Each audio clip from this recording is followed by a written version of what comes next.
తండ్రిగా మనం తీసుకొస్తుంటారు బాలాజీ గారు. నిజంగా ఇన్ని సంవత్సరాల సక్సెస్ తర్వాత ఇంత స్టార్ట్ తర్వాత కూడా పాత్ర కోసం ఇంత డెడికేటెడ్గా ఇంత హార్డ్ వర్క్ కూడా చేయొచ్చా అనే దానికి నిజంగా ఆస్పిరెంట్స్ అందరికీ కూడా ఒక బెస్ట్ ఎగ్జాంపుల్ అంటే విక్రమ్ గారు అని చెప్పాలి.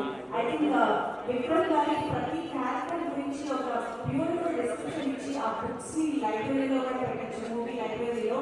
సో అంత ప్యాషనేట్గా ప్రతి పాత్రని పోషించేటువంటి వండర్ఫుల్ యాక్టర్గా మనందరికీ ఎంతో ఇష్టం విక్రమ్ గారు అంటే. సో ఈసారి తమిళనాడుగా తనని తాను మార్చుకుని లిటరల్లీ మెంటలీ ఫిజికల్లీ ఆరోగ్యాన్ని హింసించుకుని మరి ఇలాంటి ఒక అధికారులు మన ఇంటికి వస్తూ ఉన్నారు. ఎస్ మాలిక గారు no style actor Chiyaan Vikram గారిని తమిళనాడుగా మనం తీసుకొస్తూ ఉంటారు బాలాజీ గారు.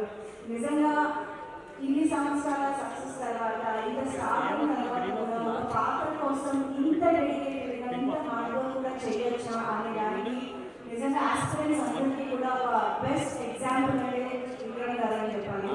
ఐ థింక్ విక్రమ్ గారికి ప్రతి క్యారెక్టర్ గురించి ఒక బ్యూటిఫుల్ డిస్క్రిప్షన్ ఇచ్చి ఆ బుక్స్ ని లైబ్రరీలో కూడా పెట్టచ్చు, మూవీ లైబ్రరీలో. సో అంత ప్యాషనేట్గా ప్రతి పాత్రని పోషించేటువంటి వండర్ఫుల్ యాక్టర్గా మనందరికీ ఎంతో ఇష్టం విక్రమ్ గారు అంటే. సో ఈసారి తమిళనాడుగా తనని తాను మార్చుకుని లిటరల్లీ మెంటలీ ఫిజికల్లీ ఆరోగ్యాన్ని హింసించుకుని మరి ఇలాంటి ఒక అధికారులు మన ఇంటికి వస్తూ ఉన్నారు. ఎస్ మాలిక గారు నో